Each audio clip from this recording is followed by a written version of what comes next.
Okay, so let's see your newest set of essays. We've got movie preference. Let's see what you wrote. Here it is. Okay. The graph illustrates the movie preferences by young adults in a global scale. It shows the gender preferences towards categorized type of movies, which are action, animation, comedy, drama, horror, and romantic. Okay.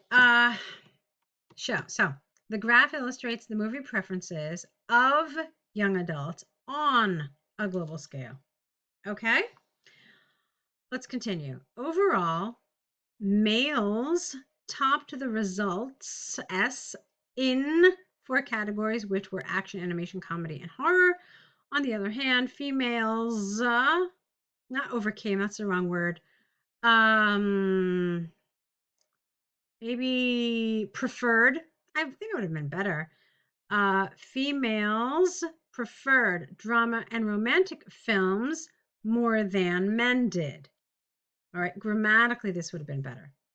The highest numbers gained were found in comedy with 145 males, no bi, and 137 females. Now, let me tell you why I want you to get rid of this last sentence, because you're giving detail. When you start mentioning data, it's no longer an overview. It's actually a detail paragraph. And we don't want that. We don't want, because then it looks like you don't have an overview. Okay, so this sentence really just did not belong. You could have said something else. You could have said comedy was the most popular type for both genders. That would have been okay. Okay, but getting into any numbers is just wrong in the overview. Let's keep going. Specifically, okay, the language here is awkward. So specifically, females preferred romantic movies with 116, while only 31 males preferred this category. This resulted in a wide gap of difference with 85. Get rid of it. You don't need it. Okay, it's not particularly helpful. Excuse me. Excuse me. Okay. This is not about defeating. It's just about who preferred it more. So this kind of language is not appropriate. So males liked action movies more than females did, with 137 compared to 82 females. And then again, you don't really need this difference, okay? Okay, then we don't say on a contrary, we say on the contrary, but it doesn't fit here. It's a really misused expression. So you could have said instead in contrast. That would have worked here perfectly fine. So in contrast, the difference was slighter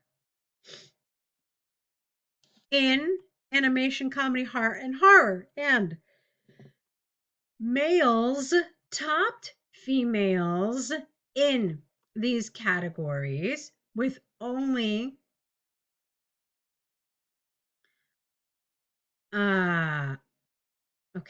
a difference of 9. That would have been a better way of saying this, in animation and horror. And what? Why are we talking about comedy again? This is strange. However, females, again, it's not defeated. We're not, competing against each other.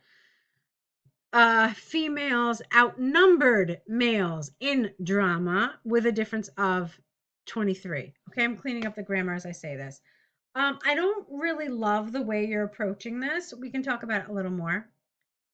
And you don't need a conclusion because you already had an overview. So to conclude, males exhibited an enormous preference for the action category, while females preferred romantic movies.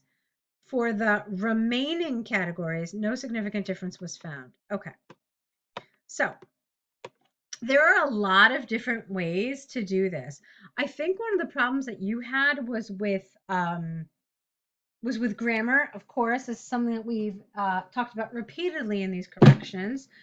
Um, Grammar was, like I said, the biggest problem, but some of your language was a little awkward. Like this was not about, who outnumbered who, or it's not a competition. It's just, people talked about what movie categories were their favorite, and that's it. Okay. So, overcome and defeat, all that was awkward. I didn't really care for the differences that you talked about. It wasn't really so important to me. I would have focused on other things. So let me tell you a little bit about how you can organize these paragraphs. There are a couple of ways to do it. One way is to have a paragraph for men. All right, talk about their figures. And then when you get to the women, the paragraph about women, you want to make references back to the men. Right? That's one way to do it. Another way to do it that I really like is to talk about those highs. So, for example, talk about comedy, talk about action, okay, and then make the comparison. So, talk about both women and men and comedy. Talk about men and women and action, and talk about men and women and romantic. And that's all one paragraph. And then in another paragraph, you can talk about this, this, and this. Okay? Because these are your real highs, and they're also some of your real lows. So I think that would have been a nice way to organize this as well. Again, these are two suggestions. They are not the only suggestions. I think what you did was interesting too, but you have to make sure that it makes sense basically for the reader and that the reader can follow it.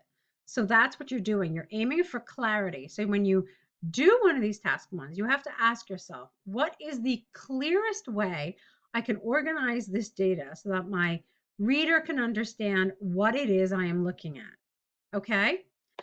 All right. So we've talked quite a bit about this. I think we're pretty much done. Why don't we move on to your task 2 about travel, where you have to talk about the advantages and disadvantages of travel. Let's see what you said. Let's remove the when we talk about globalization. It's just globalization, an abstract concept without the. Globalization has developed a borderless interaction among humans. One of the borderless interactions is traveling from one place to another. There are lots of reasons to travel. Some do that for a sweet holiday, others for demanding business. Okay. This is not particularly helpful because it sounds like the essay is about the reasons for travel. That's not what this essay is about. This essay is supposed to talk about the advantages of travel and the disadvantages of travel. Okay. So when we talk about the disadvantages, and I'm mentioning this because this is what most people have trouble with, I don't mean like minor inconveniences or disadvantage of travel is that it's expensive. I mean, think about it a little more spherically, like in general. Okay, I don't know if that makes sense. But let's see what you wrote. I did want to see this rewritten so that it indicates that there are advantages and disadvantages to travel. There are some advantages of traveling. First, traveling is a great way to experience different living environments. You want an S. People may go on holiday to feel different, no, to feel different something of life, different ways of life, different vibrations, different, I don't know, but definitely not vibrant. Some research concluded that stress would be decreased by 30% by allocating some time to live a different routine. You need an A here. I would like to travel to Bali or Japan to experience a different routine. All right, I don't really love this because look at this. You've got et cetera, different routine. I would like et cetera, different routine. So if you're going to do something like that, you're probably better off joining these sentences in a way that makes them more cohesive. So let's see how you could have done that.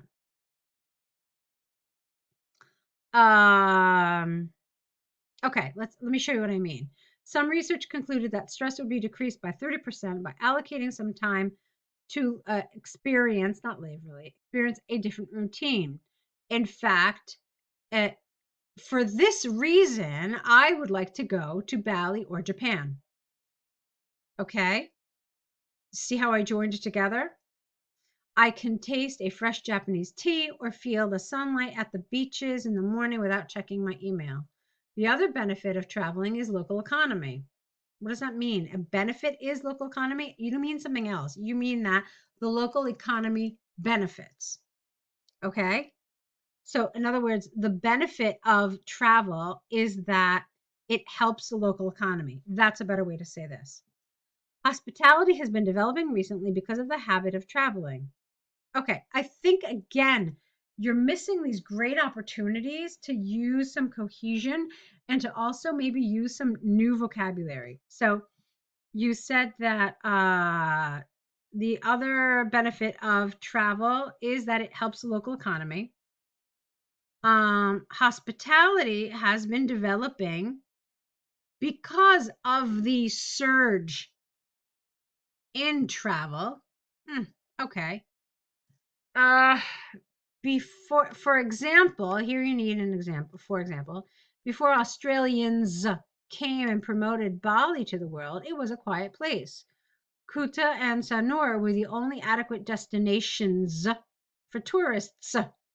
Now, Bali has transformed to be one of the busiest traveling destinations in the world, where almost all beaches are ready to serve global tourists. Okay, so this is about the local economy. You haven't said anything yet about local economy. You said that Bali was quiet, this was the only destination, and now you say that beaches are ready to serve the global tourists. Okay, still 3 sentences where you're not telling us how this helps the local economy. Here is where you finally do it. So you need to get to this point earlier. All right. So what you could have done is hospitality has been developing because of the surge in travel. This helps create job opportunities and increases the local residents' welfare because they open local restaurants, tattoo studios, merchandise shops, etc. For example, Bali has transformed to be one of the biggest travel destinations in the world, increasing its GDP by 52%. Okay, so that makes sense. So you tell me this first, then you tell me how it increases the local economy, and then you give me this example. Okay, great. So, on the other hand, traveling might have disadvantages. Traveling is often associated. Now, here I really want you to use an it because you've been saying traveling, traveling, traveling. So, it is often associated with capitalism over natural areas. S. Okay. Some large hotel companies establish exclusive areas around the destination. Get rid of traveling. I really have seen it too much. This affects the public access to enjoy the beauty of the area. Okay, interesting. That's a good point. Another disadvantage is the environment. No, the environment is not the disadvantage. The disadvantage is the harm that comes to the environment. Okay, so you did the same thing with the advantages. Another disadvantage is felt by the environment. Okay, do you understand how that's different? The more tourists come, the riskier it is for environmental sustainability. The tourist activities are likely affecting the waste management of the area. Imagine if one tourist throws a plastic bottle into the river, and this habit is conducted by thousands of them. It would be catastrophic for the cleanliness of the river water. Moreover, it would impact the overall river ecosystem. Of the R, like I have no idea what this means, inside the river due to the insufficient condition for them to live. Okay, I really liked your ideas, and I got to tell you how much I like this one about public access. That was such a good point. And you totally understood what we mean by a disadvantage of travel. I got to tell you, most people are like, oh, you can hurt yourself, or oh, it's expensive. Not really. These aren't disadvantages of travel. So you did think about this in a really holistic way, and I like that. But some of the language, it's really hard to follow. I just, I like your ideas, and they're interesting, and they're really good in this essay. But some of the language really needs to be worked on. Okay. I didn't understand that last section at all. So traveling is a great activity. Now, I don't want you to do this. This is really conversational. This would be okay in an informal letter. It would be okay when we're talking, definitely not in an essay. So you could say, in conclusion, traveling is a great activity. It produces opportunities for the economy and enhances the prosperity of the residents. However, we should be aware of the exploitation, not capitalism, the exploitation that may harm the people's rights to access a natural destination. The environmental impact should be mitigated because the activity of tourism impacts the environmental condition of the area. All stakeholders must take proper ways. I don't know about that. All stakeholders must take proper measures to preserve the natural habitat of the area. All right, so a lot of this is really nice, but then there are some sections that are just problematic. And then not only that, but you've got a lot of these basic mistakes that keep coming up over and over again. Like I keep telling you in this essay, you're missing an S, you're missing an S, you too many S's, not enough S's. So I really want you to work on some of these issues. These kinds of grammatical mistakes are keeping you from getting a better score. And so I really want you to kind of try to work on them. Okay. All right. So let's see more work from you. I'm waiting and I want to wish you lots of luck.